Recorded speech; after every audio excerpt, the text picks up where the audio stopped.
Pres Anies Saudara sebut Republik didirikan untuk semua, bukan untuk anggota keluarga atau untuk satu golongan tertentu saja. Apa sebenarnya maksud pernyataan Anies Baswedan? Kita bahas malam ini bersama dengan perwakilan Timnas Anies Muhaimin, Saan Mustafa, ada juga juru bicara TKN Prabowo Gibran, Billy Mambrasar, dan di studio sudah hadir juru bicara TPN Ganjar Mahfud, Masinton Pasaribu. Bang Masinton, selamat malam. Ya, selamat malam. Kang Saan, selamat malam. Bang Billy, selamat malam. Selamat malam. Malam. Saya mau ke Kang Saan dulu deh. Kang Saan, jadi sebenarnya apa sih maksud pernyataan Mas Anies ini menyebut Republik didirikan untuk semua, bukan untuk anak, bukan untuk kepentingan tertentu, keponakan? Ya, memang Republik ini didirikan oleh para pendiri bangsa itu bukan untuk memfasilitasi anak, ponakan, kemenakan dari pejabat atau pemegang kekuasaan saat ini.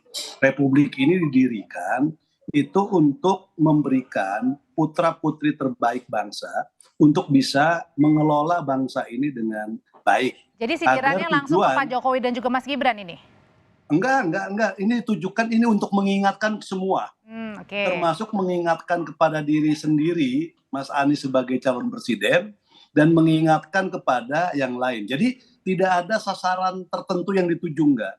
Ini lebih mengingatkan kepada semua, karena pemilu adalah momennya, momen untuk mengingatkan semua, kelak siapapun nanti yang terpilih, bahwa semangat dari para pendiri bangsa mendirikan republik ini harus menjadi pegangan semua. Ya, itu satu. Yang kedua, karena ini harus menjadi pegangan semua harus memahami bahwa pemilu adalah jalan menuju kepada cita-cita kemerdekaan. Pemilu adalah jalan menuju kepada tujuan berbangsa dan negara. Karena pemilu itu adalah jalan menuju cita-cita kemerdekaan dan tujuan berbangsa dan negara, maka hendaknya mereka semua mengabaikan atau menanggalkan semua semangat-semangat yang namanya semangat nepotisme, semangat dinasti yang gitu-gitu, itu harus ditanggalkan agar yang mengelola. Dan itu ditujukan untuk keresahan saat ini, Kang Saan? Ya, kita memang kalau misalnya dilihat ini mengingatkan semua, dan kalaupun misalnya ada fenomena dan sebagainya, ini sekali lagi ini bagian untuk mengingatkan ke semua pihak. Jadi tidak ada yang pesan tertentu kepada yang tertentu juga. Jadi enggak ya. Oke. Kalau gitu saya tanyakan ke juru bicara TKN Prabowo Gibran, Bang Billy Mambrasar, yang juga sebenarnya merupakan staf khusus presiden ya. Kalau dari Bang Billy sendiri ngelihatnya kenapa sih Capres Mas Anies sampai juga Capres nomor urut 3 Mas Ganjar juga ngomongin hal yang serupa nih? Keresahan apa yang ditangkap, Bang? Ya, menurut saya gini, kalaupun akhirnya memang ditujukan kepada presiden, sindirannya adalah ditujukan kepada Presiden Joko Widodo, sebenarnya jawabannya sederhana. Seluruh proses administrasi yang sesuai dengan regulasi, sesuai dengan perundang-undangan telah dilakukan. Yang pertama. Yang kedua, seperti perkataan Presiden Joko Widodo bahwa kembali lagi hak demokratis itu ditujukan kepada rakyat. Apakah rakyat memilih atau tidak memilih? Hak paling utama terutama ada di tangan rakyat. Kalau memang dipilih oleh rakyat, maka itu menjadi pilihan rakyat. Kalaupun tidak, maka tidak. Yang ketiga, kalau kita belajar daripada pelajaran bangsa-bangsa lain ya, kita belajar dari yang paling jauh dulu, Amerika Serikat. Kita lihat beberapa presiden yang membuat achievement besar ya untuk bangsa Amerika menjadi negara superpower seperti sekarang, itu juga adalah lahir dari anak-anak politisi atau anak-anak pemimpin yang sebelumnya mereka telah menjabat. Saya kasih contoh, salah satu presiden yang paling dikenal sepanjang masa oleh Amerika Serikat, John F. Kennedy. John F. Kennedy ini membuat 5 pencapaian utama yang diingat oleh bangsa Amerika. Satu adalah dia berhasil membawa Amerika keluar dari krisis. Nah, kalau dikaitkan dengan bangsa kita nih, Indonesia, Bang Billy. Ya, sebentar saya selesaikan dulu. Kemudian yang kedua, dia mengangkat ekonomi Amerika menjadi superpower. Dia membuat banyak sekali hal-hal besar. Negara yang paling dekat, bahkan Lee Kuan Yew, anaknya Lee Kuan Yew yang menjabat sebagai Perdana Menteri, Lee Hsien Loong, berhasil membuat Singapura juga menjadi negara sekuat dan sebesar sekarang, gitu kan. Dan saat ini, setelah melalui proses yang legal, proses yang patuh terhadap hukum, proses yang sesuai dengan yang seharusnya, Mas Gibran kemudian menjadi cawapres dan tinggal tunggu waktu untuk membuktikan apabila nanti rakyat memilih dia secara demokratis dan kemudian dia terpilih dan dia akan membuktikan waktu yang akan membuktikan bagaimana dia membuat pencapaian yang besar. Kalau dikaitkan dengan negara kita, kemudian apa yang salah dari semua proses yang telah dilakukan dan kemudian ketika dia membuktikan, jadi nggak ada yang salah ya kalau misalnya keluarga maju ya. Betul, dia melakukan ini untuk negara dan bangsa Indonesia, bukan untuk kepentingan keluarganya juga. Seperti itu. Bang Masinton. Jadi kan yang disampaikan Mas Anies itu ya benar. Sebagai sebuah sejarah bahwa sejarah bangsa kita itu didirikan oleh kaum terdidik. Tapi kaum terdidik yang mana? Kan gitu ya. Tentunya kaum terdidik yang sadar. Punya kesadaran memperjuangkan nasib bangsanya dari tindasan kolonialisme dan imperialisme. Karena banyak juga kaum terdidik itu yang tidak punya kesadaran, malah dia menjadi bagian dari komprador, gitu ya, yang melegitimasi seluruh kebijakan-kebijakan kolonialisme pada saat itu. Nah jadi kaum terdidik itu basis sandarannya adalah etika dan moral.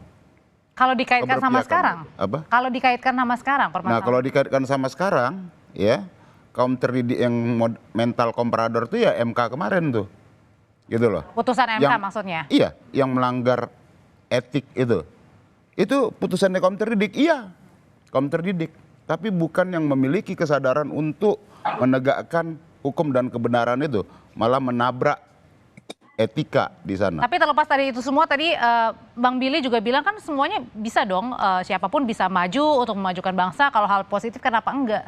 Lah iya, semua punya hak, punya kesempatan gitu loh. Tapi melalui proses, satu. Kedua, tidak melanggar aturan, tidak melanggar etika. Kan itu Pak.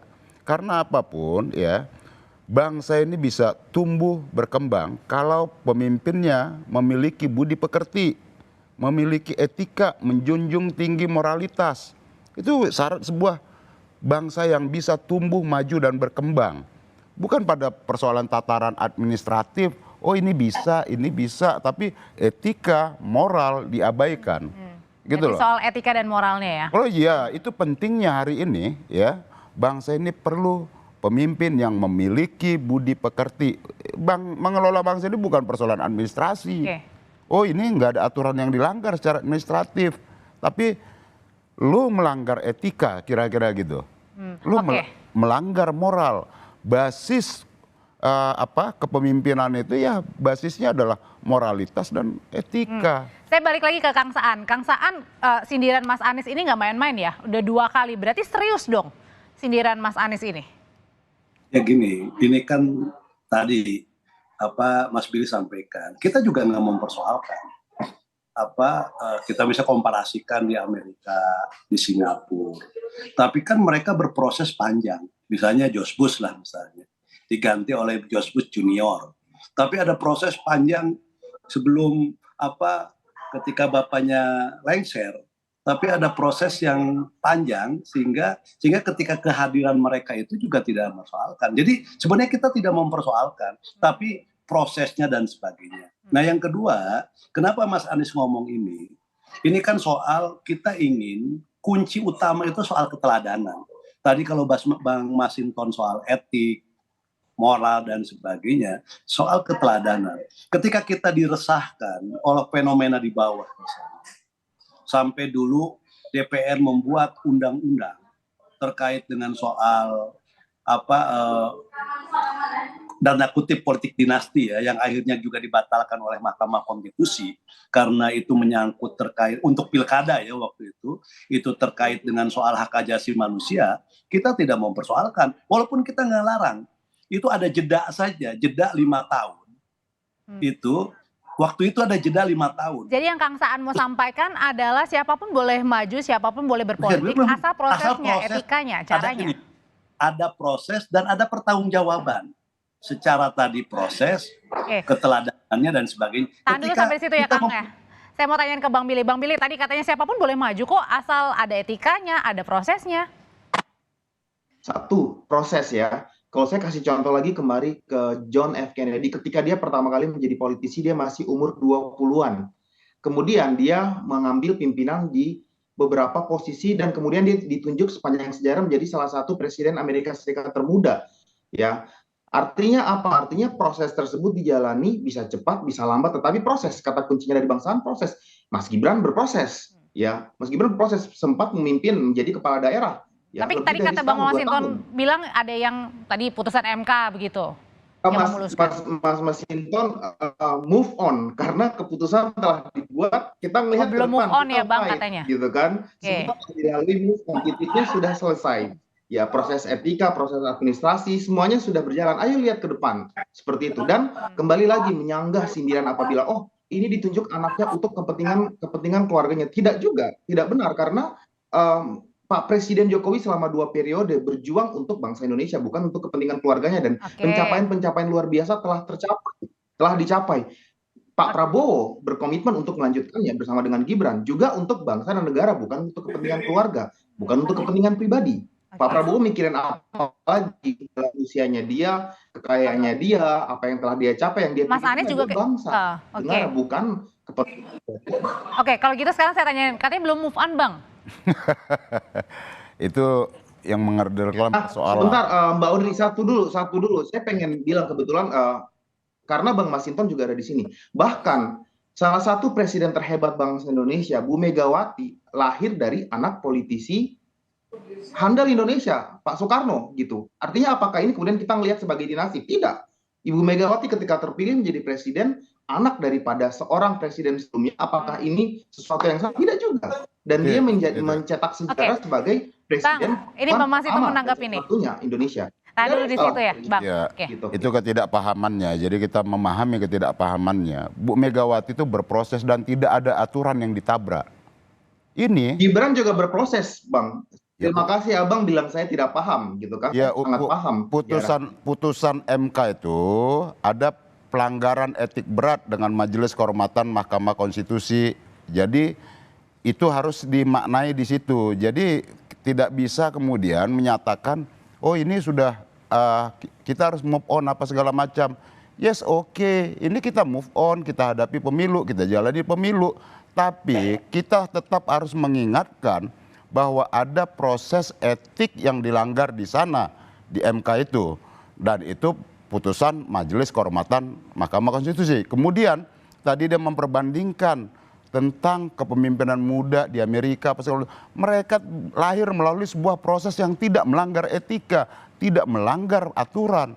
Jadi ya, ketika kemudian muncul pernyataan-pernyataan, kenapa kemudian ini cenderung kok kayaknya membangun dinasti, karena orang melihat ada aturan yang ditabrak. Kenapa kemudian orang melakukan kritik?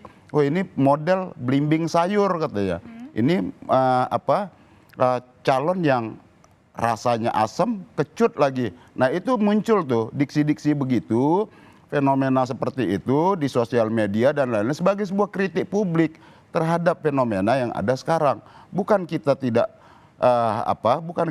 move on, sangat move on, kita bergerak, beranjak, maju menghadapi pemilu ini dengan jujur, adil dan terpercaya. Capres Mas Ganjar juga setuju dengan pernyataan dari Mas Anies ini? Ya tentu, itu sebagai sebuah fakta sejarah bahwa bangsa ini didirikan oleh kaum terdidik.